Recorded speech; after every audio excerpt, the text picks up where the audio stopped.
and welcome to the Scholarship Opportunities Program Conversation Panel. Today, we will be discussing some of our Explorers 11's awards with recent recipients. So for more information about our Explorers 11, which is our fall-winter season, as well as the Trailblazers 10 awards, our spring-summer cycle, check out scholars.uci.edu. Today, we will be focusing on the E11 Leadership and Service Awards, which comprise of 3 scholarships. The first is the Harry S. Truman Scholarship, which recognizes students who have exceptional service and leadership experience who plan to pursue a career in public service, whether in government, with a nonprofit, or in education. It provides funding for your senior year, as well as graduate studies in the U.S. And this is open to juniors and specifically students who are planning to graduate in the next academic year.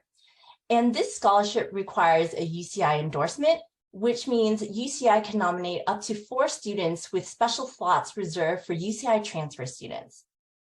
The second award is the Donald A. Strauss Scholarship, which recognizes students who have a commitment to public service and leadership, and it provides funding for a service project as well as tuition and other educational expenses. This is open to sophomores and juniors, including international students. And in addition, the Strauss Scholarship requires a UCI endorsement, and we can nominate up to 3 students for this. The final E11 Leadership and Service Award is the Morris K. Udall Undergraduate Scholarship. It has 2 focuses. First, recognizing juniors and seniors with leadership and academic interests in the environment. And second, and also most importantly, recruiting students who are Native American tribe members who are planning to pursue work in tribal policy or healthcare. This also requires a UCI endorsement, and we can nominate up to 4 students for the environmental category and 4 students for the research into tribal issues category. So my name is Teresa Nguyen, and I am a scholarship advisor with the Scholarship Opportunities Program here at UCI. I'm joined today by 2 illustrious UCI students and SOB candidates and scholarship recipients. And so I'll have them introduce themselves to you, and then we'll have a conversation about their scholarships and scholarship experiences. So first, Stephen, can you introduce yourself? Hi, everyone. My name is Stephen. I'm a 4th year human biology, political science, and economics major here at UCI. I applied for the Strauss about 2 years ago. I was a successful recipient, and I was also a finalist for the Harry S. Truman Scholarship. So got a shout out to SOP for all the help, and yeah, I'll pass it to Hugh. Hi, everyone. My name is Hugh. I am a 4th year political science, economics, and urban studies major, and I am a Strauss recipient. And yeah, once again, we got a shout out to the Strauss and to the SOP too for helping us through this program. Great, thank you so much. So you're both Strauss recipients. So let's talk about the Strauss and your particular project. Let's talk first about what your project is, and then we can dig into how you developed that project and how it was going. So Stephen, because you won 2 years ago, let's talk about your Strauss project. Yeah, so my Strauss project was the California Health Advocacy Network. We essentially are a network of ambassadors across the state that enroll under an uninsured patients into free healthcare plans such as Medi-Cal, Medicare, and Medicaid, and we do statewide health policy advocacy as well, most recently on Assembly Bill 133. So our ambassadors are twofold. They have on-the-ground experience working to mitigate health disparities, and they elevate and amplify those concerns to legislators to correct for systemic barriers in healthcare. For myself, it was really a combination of my personal life story that led me to want to do this type of work, but through a lot of advising, a lot of reflection, and a lot of help from SOP, I was able to fully flesh out this idea into a successful network that we have today. Great. And Hugh, what's your Strauss project about? My Strauss project is called Back Up Bangkok. It is an international Strauss project. It's basically tackling the problem of elderly houselessness in Bangkok, Thailand.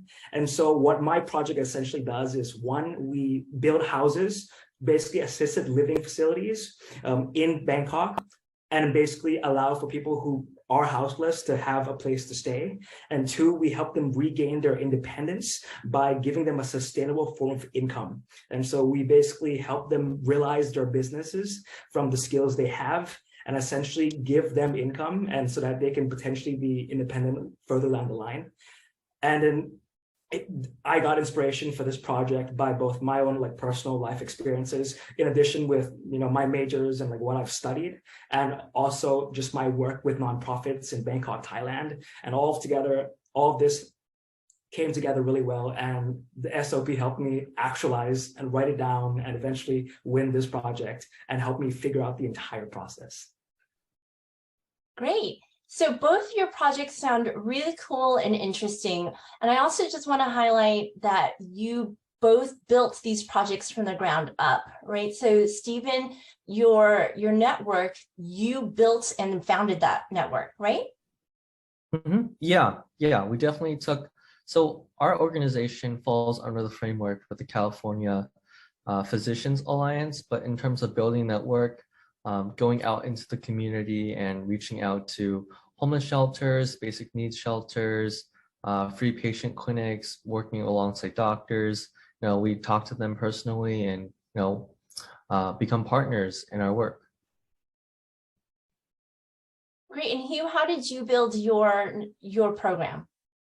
So one of the biggest things that I think really helped me develop my project was actually asking and consulting people who are working on this issue themselves. For my project, I partner up with a nonprofit organization that works with elderly houseless people specifically in Bangkok. It's called the Ruth Organization. And so basically throughout my application process, I was constantly just talking to them, discussing with them what they think is important for the elderly community, how they think can help, develop their projects, what they actually need. And based on their needs and wants and their goals, I kind of just actualized that, listened to them, had conversations with the elderly people, and essentially built my project based on a community-oriented type of process. And afterwards wrote it all down and just submitted to the Strauss Foundation. Great. So I want to emphasize that the Strauss really supports original projects, but they also are looking for extensions of currently existing programs. So it sounds like, Hugh, you've been really partnering really closely with the Ruth Center, right, to kind of help you with the on-the-ground logistics. And Stephen, you're building the student branch almost of the California Physicians Alliance. So how did you build these relationships in the first place? How did you build these networks so that you could conceptualize your individual independent project and have these partners on board to help you realize these projects? Yeah, so actually one thing that the Strauss has you fill out in your statement of grant purpose, or if I remember correctly, that's what it was called. They ask you how you're going to flesh it out. What's your vision for building out this network? And part of that is, what organizations are you going to work with? What have you already done in your past that supports your future vision and your trajectory in your Strauss vision? So for myself, I've been heavily involved in student government. I had some clinical experience and had a lot of advocacy together. And so it all came together under the umbrella of health advocacy. And I was thinking this work is so vital and there's no one really doing it. And these, especially for youth, especially when we get younger people out to elevate these concerns, these health policy concerns to legislators, there is, we emphasize that there is a detrimental need for these services and for the social impact. And so when I was filling out my Strauss application, I really emphasized that there is this problem that I want to address. And I already had experience and was able to leverage my existing connections to build something anew. The infrastructure was already there, but I was going to be the one that tied it all together. Yeah, I have a pretty similar kind of background with Stephen too. So like for me, I had back in high school, I worked as the community outreach director in my high school. And essentially what we did was we contacted nonprofit organizations and see like what they needed. And that was when I met the Ruth organization, the nonprofit that I'm currently working with. And so I kind of like tangentially worked with them, but I didn't like work with them as much as I do now. And so when I realized like what I wanted to do with my project, I called the Ruth organization and I talked about what their problems were and like what they needed help with. And the main thing I identified is that they were worried about sustainability of their project because they're realizing that, you know, they can't just rely on donors, like the kindness of donors to be a consistent source of revenue. And so my specific idea that was unique and new was that I thought that maybe a way for us to ensure that these elderly, vulnerable elderly populations can be sustainable is by having their own independent income. And that was essentially the main bulk of my project. And so basically, to sum it all out, there was an existing infrastructure there already. And what I did was add on my type of like service in order to make sure that it was long lasting and sustainable, which is exactly the hole they needed to fill. Great. So it sounds like one way to conceptualize a Strauss project is extending a program's services, whether from adults to students, or figuring out what problem they're having and figuring out a solution to that. I am also hearing from your work is, in addition to serving your particular community, whether it's underinsured communities or the elderly community, you're also building in leadership and service opportunities for your fellow college students as well, so that there is a mode of service building and opportunities for fellow students, which is great. Stephen, since your project is technically done, I know that it still continues. How have you seen the Strauss help you in that first year, and how is your project going now beyond the Strauss scholarship? Yeah, I guess in terms of, I don't want to get nerdy here, but like in chemistry, there's this thing called like activation energy. When you want a chemical reaction to start, you need to have like a certain amount of initial energy, just like a startup fund to accelerate you towards that goal, to get the entire thing going. So the Strauss was really like this social impact accelerator for me, because it was able for me to, not worry about, spending some of our budget on advertising, not spending, being able to afford t-shirts, being able to afford a website. It's a lot harder when you have to personally take it out of your pocket into something that, you don't know that personally might even work out. But when you have the Strauss network and the Strauss funding, it really puts confidence in yourself to be able to, take those risks and have those risks pay off. Great. And Hugh, you're in the middle of your Strauss project. How's that going so far? It is going fantastic. So the first part of my Strauss project is essentially making sure we construct houses because, I believe in like a housing first policy. And so we've constructed 3 housing units so far, which can house around 16 to 20 elderly people. And so currently we're in the process of building more houses. And then currently we're also on my second part of my Strauss project, where basically we are trying to empower the individuals with their own income. And so essentially we're finding the specific skills they have and just finding a way where we can utilize those skills to make money. Actually, can I show you something real quick? This is actually one of the bags which the elderly population in the people we're helping with actually made. And so we sell those things. And so far in the past 2 months, we've grossed around $574 average per person for 16 people, which might not seem like a lot per month, but then again, it is in Thailand. So, the cost of living is much lower. And so we're really proud of that. And we're projecting that, it's going to go a little higher, hopefully into the $600 range per month. And so, yeah, so far it's going really, really well. And I'm excited to see where it goes. Awesome. So I think one thing that we haven't highlighted as much is the fact that the Strauss will support any community service project anywhere. So Stephen decided to work on the Strauss and support the local community in California. Hugh, you're working with your local home community, but that happens to be across the world in Thailand. How are you finding the Strauss support of this kind of huge transatlantic or trans-Pacific endeavor? Absolutely. So one thing I think made my Strauss application really strong. I honestly think it's kind of like they're more hesitant to give international students like just funding because they're not sure like how feasible the project is. So if you are an international student planning to do an international project, you have to make it really, really clear that your project is logistically feasible. So for me, I made sure that part of my project plan is one, that I am partnering up with a Ruth organization, like an on-the-ground organization in Bangkok, Thailand. And so that gave them a lot more confidence in my project. And two, I also made sure they knew that I'm constantly going back and forth to Thailand to make sure that, you know, my project, like I'll be there in person too. And three, I'm also kind of, you know, building a network of college students and a mixture of high school students who are on the ground consistently and basically relaying to me what exactly is going on and all the progress which is happening. So if you are going to do an international project, you have to make sure you make it very, very clear to them that you'll be there. There will be people you know that is going to be there, and then establish like a solid network of communication and like logistical feasibility to make sure that your project can be actualized. Yeah, I think Hugh brings up some really great points that should be included in all scholarship applications, and specifically the Strauss, no matter if it's a local or international project. Thank you for pointing all of that out.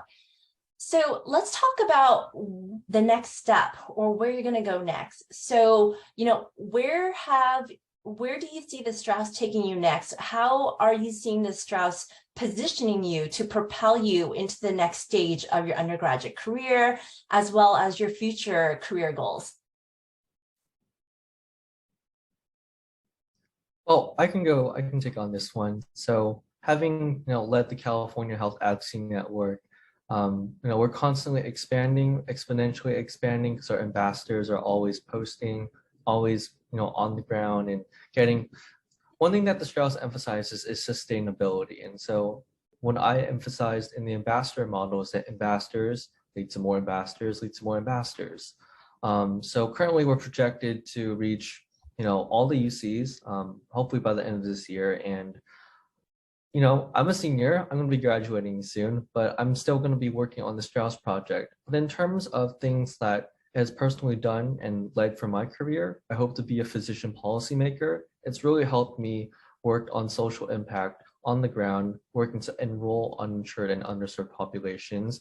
But as a policymaker, it also helps me get the legislative experience I need to advocate for our communities, at a systemic level. And I actually have a really cool story.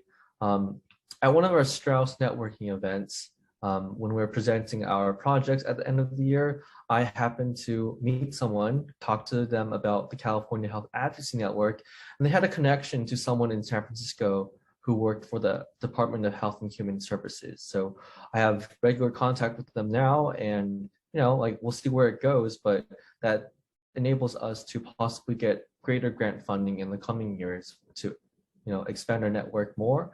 And for me to get a foothold in federal health policy.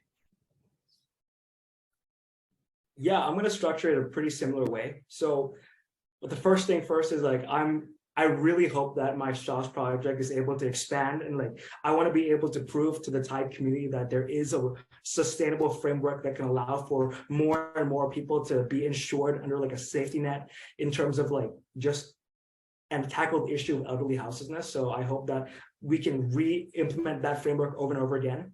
But in terms of my personal career goals, I'm telling you, it is absolutely phenomenal because, I've taken a lot of classes from political science, economics, and urban studies. And at the end of the day, these are just classes that, we sit in and we listen to lectures, but being able to be on the ground, my feet on the ground, get my hands dirty and just really understand the community has really shown me and it's taught me so much more than I could have gotten from just like going into a simple lecture. It's shown me that, like, the most important policy work that you can do, and by the way, I want to be a policymaker in the future, is one that is community driven in nature, and like that is like data driven too. And so if you're able to mix those things together, you're able to really contextualize what you learn in class and implement it into real actual change, like building houses, changing lives for the better. And that's why the Strauss Scholarship was so impactful for me. Great. So we talked about the Strauss Scholarship in particular. Let's dig into the scholarship advising process that went into the Strauss. And I also want to mention, as Stephen said, he was a Truman finalist. He's also a really active SOP candidate who's been pursuing a couple of Trailblazer 10 scholarships this cycle, the Fulbright, the Rhodes, the Marshall.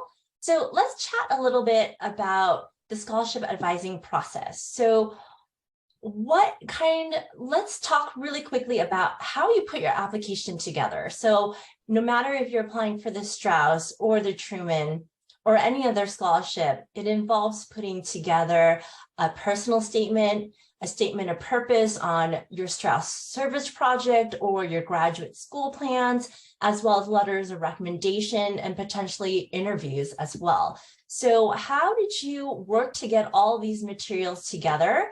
And how did the SOP office support you throughout this process? Yeah, well, first things first, I wouldn't be able to survive any of these scholarship applications without SOP's help. I'm like one of those people that sort of leaves things to the last minute. So SOP has been really good about, making sure that I meet the deadlines and, being really proactive, because there are going to be cases where sometimes letter writers don't respond to you on time, or you're just feeling stuck on a certain paragraph and you just can't get past it. A lot of goes into these scholarship applications, as Teresa said. There's, personal statements, there's letter of recs, you got to get your transcripts. I'm sure maybe you got to get a vaccination or something. I'm kidding. But I wouldn't be surprised, right? It really helps that SOP gives you a framework. They launched like a Canvas site that allows you to see the timeline, to see how, when you should be getting things in by, etc. For me personally, on the applicant side, I had to do a lot of reflection on who I was, what drove me to come to SOP and do this type of work and apply. That's the hard part about the personal statements and the essays. And for the letter of recs, you have to remember like what drove you to take those classes, what drove you to pursue your major and form these relationships with your lecturers and professors. So I would say SOP has been really great about looking at the big picture, because you might be thinking, yeah, I'm really cool because I don't know, I like these classes, I'm driven by this one topic, but SOP has a good unbiased view of what drives you as a person. They can really create and form these webs between who you are right now, what you want to do, and your academic record. It really forms like this cohesive narrative that you're able to not only like apply with, but constantly apply to yourself and understand what you want to do in the future.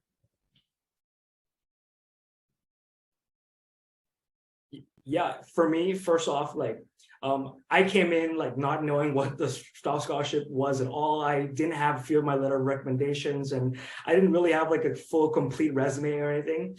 And so I came in and I got so much support from the SOP. They helped me just, organize all the types of materials I needed, help me put everything together. And just in general, I would describe the SOP as a professional set of new eyes. Because for me, when I wrote all my stuff down, I thought, wow, this is amazing work. This is awesome.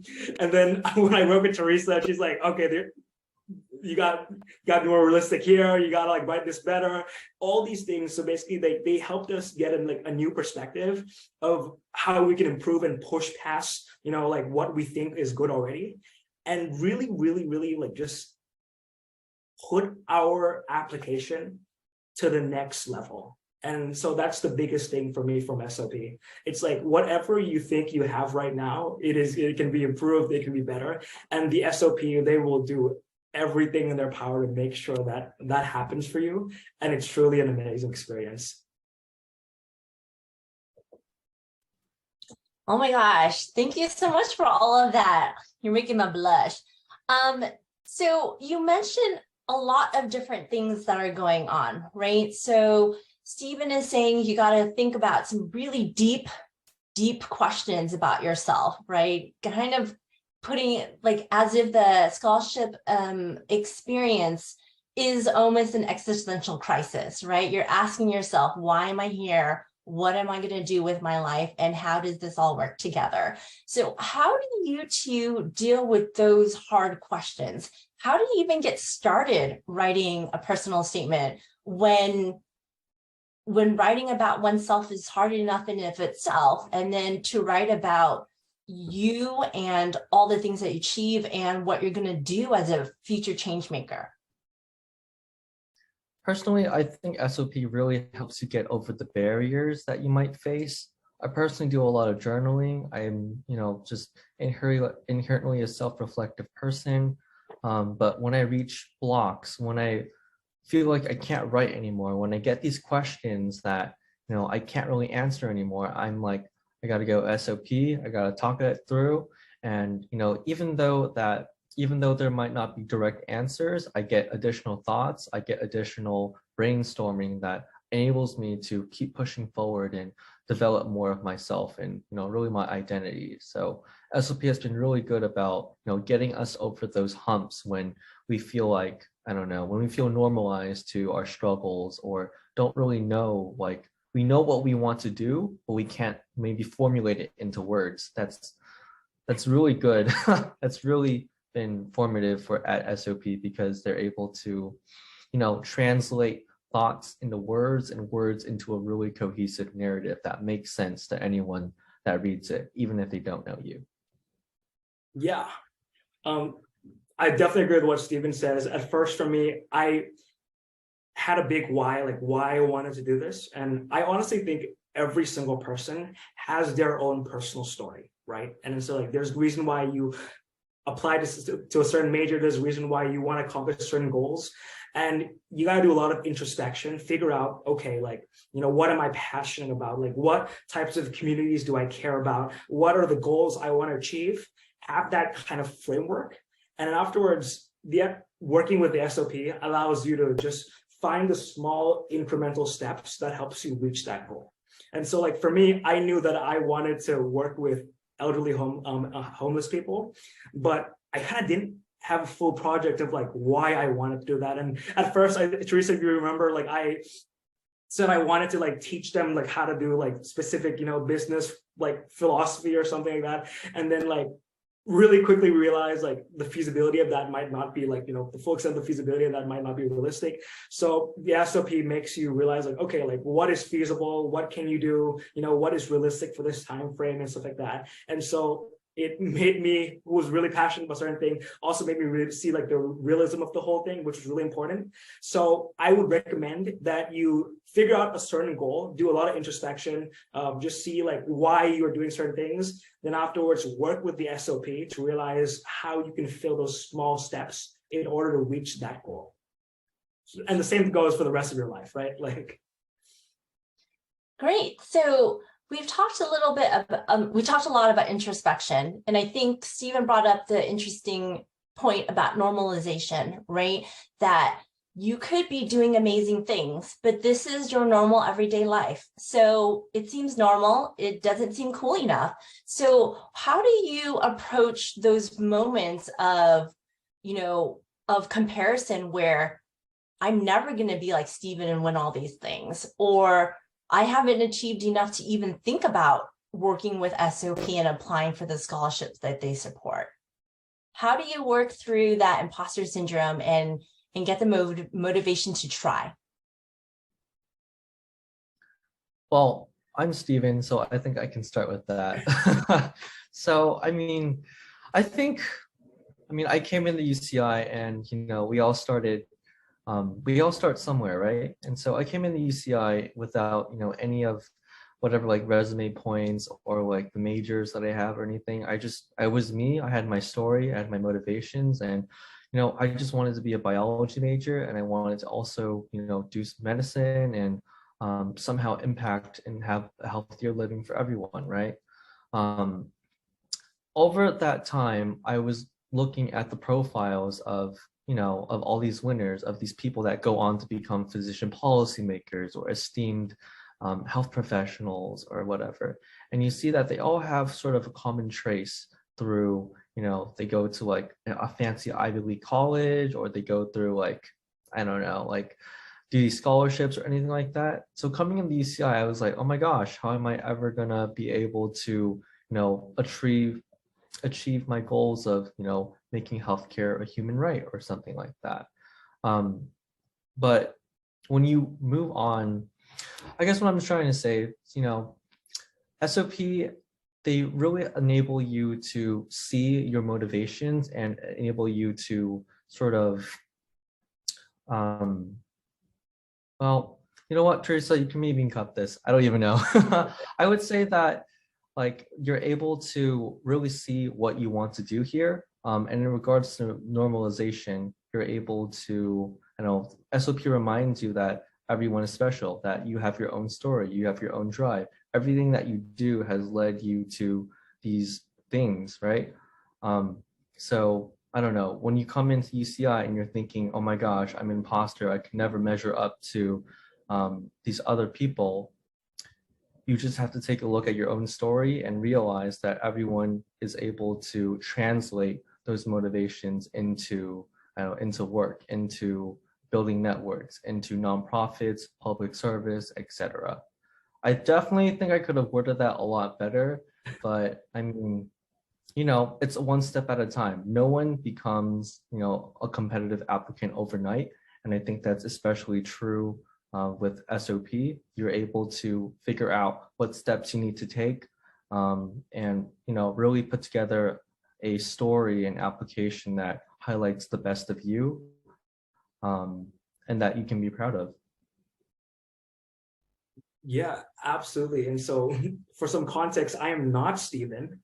And so when I was applying for the Strauss scholarship, I saw him as a past recipient, and I had a lot of imposter syndrome because I looked at his resume and I was like, oh my gosh, like I am nowhere near that. I am not even close to that. I am so far away from that. There's no way I am going to become a Strauss scholar, because if he was he was the bar which I had to like reach, there was no way, right? But then I realized, like, I also got to look at other people's Strauss projects, and I realized that like no one's resume was like Stephen's. Everyone was their own unique self. Not everyone was a triple major in biology or something.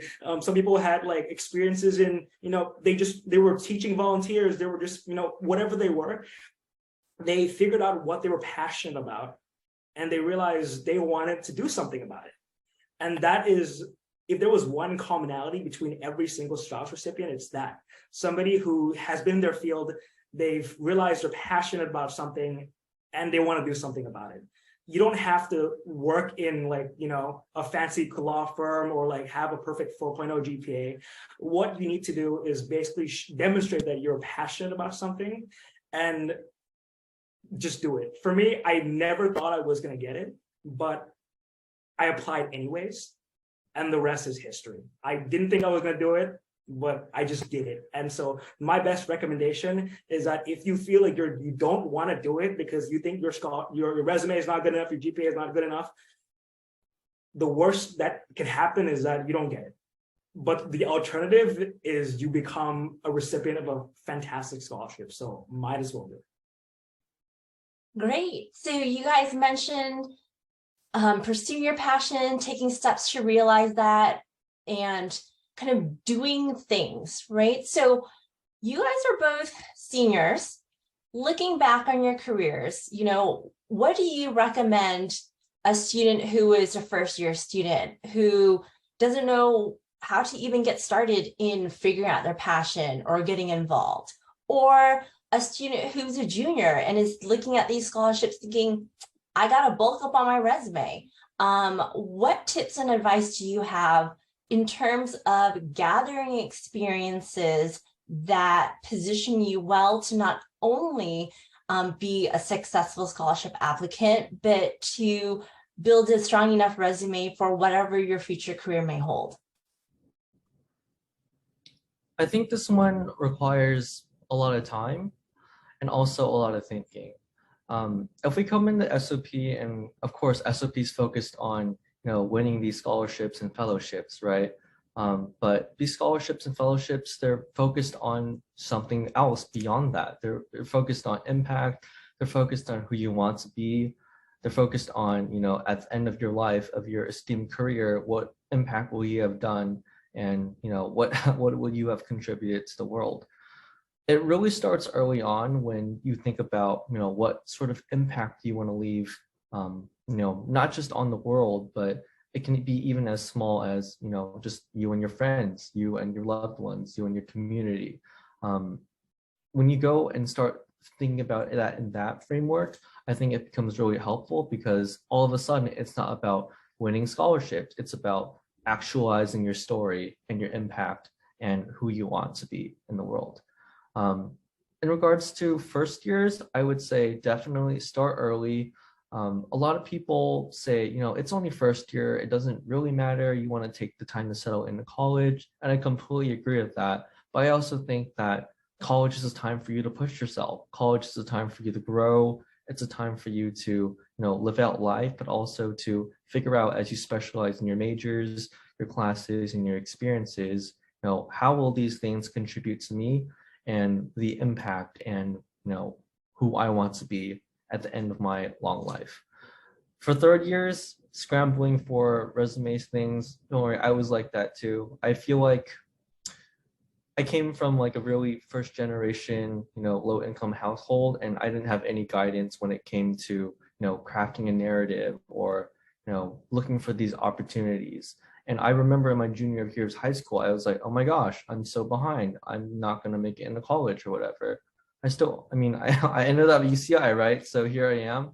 And I want to say that, it does take time, and it takes something, and I think it takes something more. It takes a lot of genuineness, or whatever the noun version of that is. You want to be able to make sure that whatever you're doing, you're really passionate about it. You really want to be able to not only give a part of yourself to something that you care about, but if you care about it enough, it will give it back it will give itself back to you.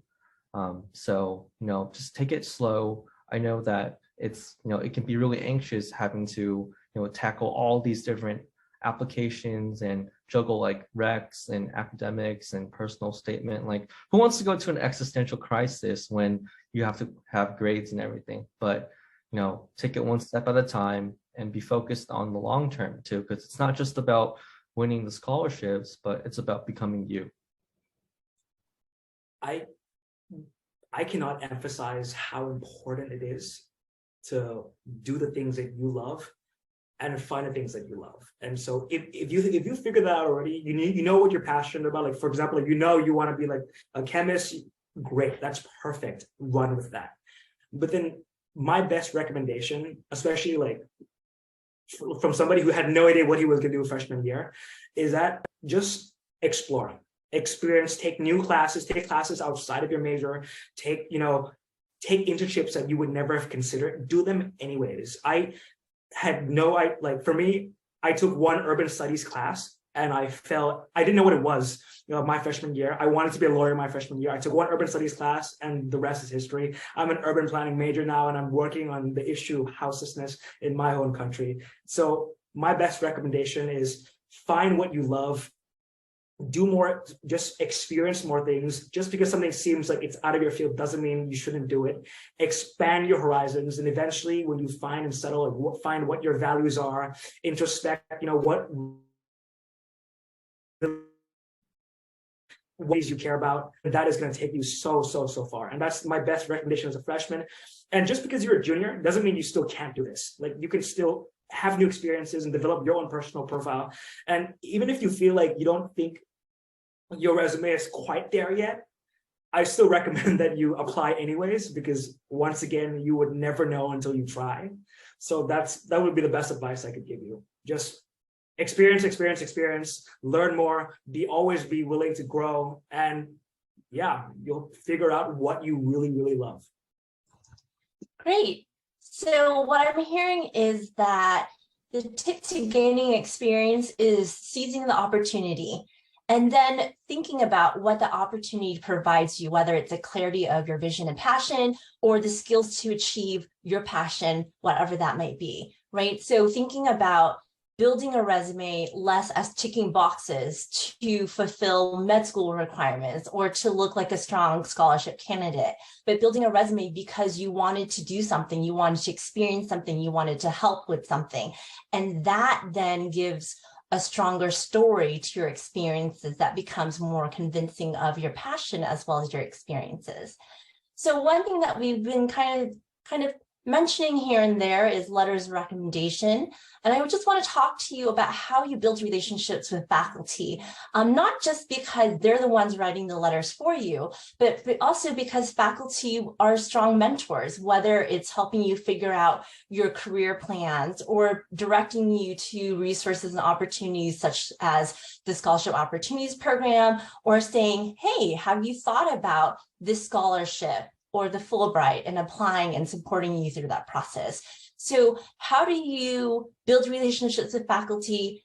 How do you address the fear of, what do I even talk to faculty about? You know, how do I even go to office hours? How do I build a network of faculty to not only write me letters, but support me in my career? Yeah, before I answer, I want to preface this that me and Hugh were like the COVID generation, you know? COVID hit us like March 2020. That was right before, that was at the end of our winter quarter, our finals, and all of a sudden we're going home, going back to the Bay Area and not returning to campus fully until fall 2021. Like we're like 2 years older, it's literally like a time machine. And again, the Omicron variant hits, and again, we're online for winter. So it was a really unique situation for the both of us where we're navigating, like, how do you make an impression on a professor when it's already hard enough when it's 400 faces in a lecture hall? What do you do when it's like a big Zoom room and there aren't even faces anymore? There's just literally names, you know, like you can't even remember. But one thing that I did remember is that I made a really intentional effort to get engaged in a material, and not just in an academic way, but, you know, maybe like something's funny in class. Maybe it relates to current events. Maybe it relates to, I don't know, like maybe you saw a meme about like something in politics and it relates to your current like politics class or whatever. Like bring that side of yourself out in class, professors will notice it. And that's just like a subtle thing too. Directly go to office hours. Go to office hours and say, hey, I have this meme for you. Like, I mean, you don't ask if it's funny or not, because of course it's funny, right? But I'm just saying, like, if you just go out there, be your genuine self. You know, like you can't just go in there and be like, hey, like, I want to build a relationship with you or something like that. You really just gotta get involved and use the material as a vehicle to be able to put yourself into it. And over, you know, the material, whatever you're studying, as long as you're interested in it, your professors are going to be able to share that common interest with you. And of course, once you get started, of course, that's going to pivot into career, like conversations about career trajectories or research or just even just like your hobbies and your personal self. Because I'm telling you, like professors, they are people, they want you to come to their office hours. They are like super bored at their office hours and are pretty excited when, you know, when a student comes to you and wants to talk to you about their favorite topic in the world because they spent like 8 years doing a PhD in it, you know? So like use the material, you're in there for a reason, make the most of it. So like, I just want to emphasize on the point that, you know, like, you know, all the professors, they're professors for a reason. Like they want to help you, like at least 95% of the time, they really care about their students, stuff like that. And especially in UC Irvine, I've taken like a bunch of classes from a lot of departments. And then just showing up, going up to them and just being like, hey, I want to ask you about this question. Like, just, like, I want to ask, I've read the article you've written. I've, done this, done that. I want you to talk more about it. We'll get them to realize, oh my gosh, like this student is interested in what I am passionate about. That's fantastic. And so definitely do that. Definitely go to office hours. I cannot emphasize how important it is to go to your office hours. It's their office hours because, that's your best one-on-one way of interacting with them. But outside of that, your specific letter of recommendation doesn't just have to be from a faculty member.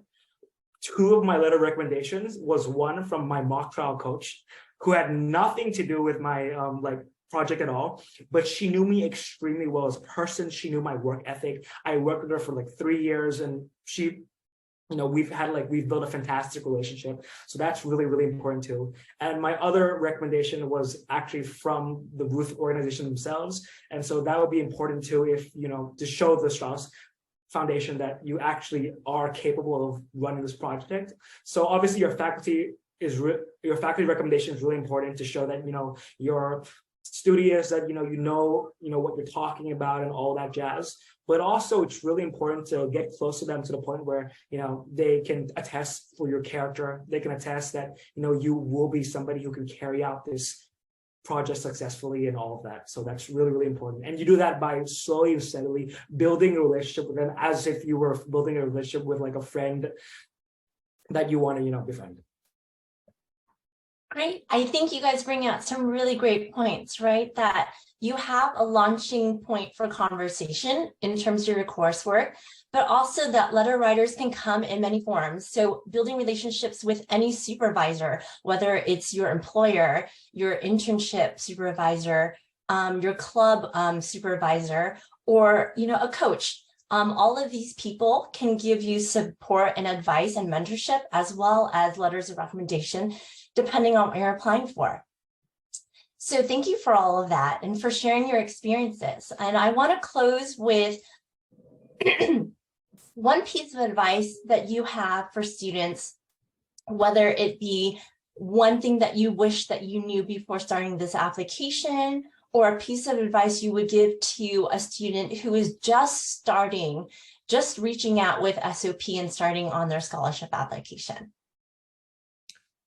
I think Hugh has already said it. It's passion. It's knowing who you are. It's taking the necessary work to really think about who you are and what drives you and what you want to do, in college, post-college, and, overall in your entire life. I think coming into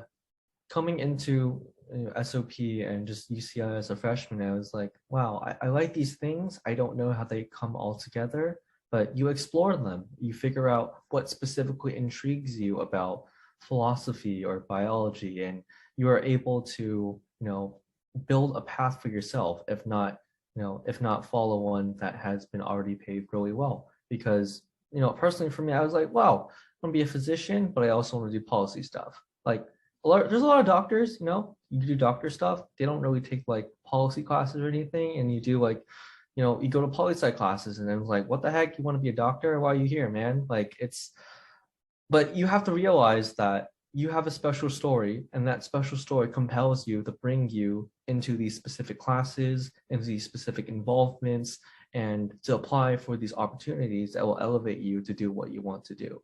So I can't really emphasize it enough. And Hugh has said it better than I can, but really it's passion, it's introspection, and it's taking the time to know who you are, to not follow, it's easy to fall into this anxiety prone state of, I have to build out my resume, I have to, find a good paying job, I have to, do these things. But if you're able to take the time to figure out who you want to be, figure out what really motivates you, and your experiences that have built you to be who you are and who you want to be.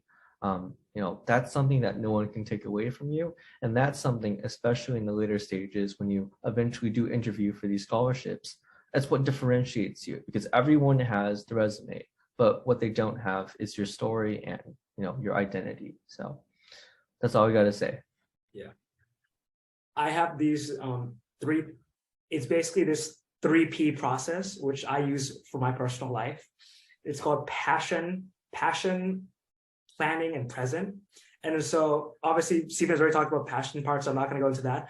But basically planning and present is going to be really important for you too. So planning is basically, organizing your thoughts, like what you want to do in the future, whether it's like a 1 week goal or, like 1 month goal or 1 year goal. Try to just, write it down, like what do you want to accomplish? And step by step, you just accomplish that. And then you would not believe how much that compounds into like a real just progress into your thing. And also in the word present is there too, because you got to realize that at the end of the day, all you have is now. And so as cheesy as that sounds, it's true. Like everyone has the same 24 hours and everyone experiences time the same. And so you just got to tackle like the big projects. And as you might think there's like so much work, mounting on you, but you just got to tackle that, chip that away one step at a time, like one small bit at a time. And eventually, if you do it for a few days, a few months, a few years, you look back and you realize, wow, I've accomplished so much. You might feel like you haven't done a lot, but it's because you've done it over such a long period of time. And so when you put that all together, you find what you love, you plan your life, whether it's a few weeks or a few months or a few years, and then you tackle those problems in the present one step at a time. I wager there isn't much you couldn't accomplish. So yeah, that's the best advice I could potentially give to you. Wow, thank you for such wonderful words of wisdom, not just for the scholarship journey, but for life in general. It's just, let's just take this in for a moment. That was really great. So thank you so much, Hugh and Stephen, for sharing your experiences and words of wisdom about your scholarship journeys with us. I hope that you're inspired by them and are excited to start your own journey. And if you want to start pursuing your passion, planning that out, and taking in the present, as Hugh says, definitely check in with the Scholarship Opportunities Program. If you're interested in pursuing these and other E11 scholarships, please note that you'll have to complete the following things. You have to complete SOP Prep, which is an extracurricular, non-credit professional development experience that helps you with that introspection, uncovering insights about scholarships and yourself that you can use to develop an application strategy and connect your insight and goals to the application requirements for specific scholarship opportunities. You will also need to complete the E11 pre-application forms, and these forms will help you get started in gathering and thinking through your portfolio of your experiences and how they would fit into a specific award application. Note that you will need to complete one pre-app for each subgroup of E11 awards that you may be interested in. So if you're interested in the Leadership and Service Awards, you'll need to complete a pre-app for that. If you also want to pursue the Research Awards, you'll need to complete a separate pre-app for that as well. So the deadlines for the Leadership and Service Awards discussed today are due in early November. And if you're interested in the E11 awards for research or for postgraduate internships, the deadline is in mid-October. For more specific information and for links to all of these applications and SOP prep, check out scholars.uci.edu. If you have questions or need further information, feel free to contact us via email at scholars.uci.edu and check out our website. You can also join the SOP campus groups to get the latest information on scholarship events and workshops. And if you want to visit us, the SOP office is in the Student Excellence Center, located on the 5th floor of the Science Library. Thank you so much for watching this video today, and good luck on your scholarship journey.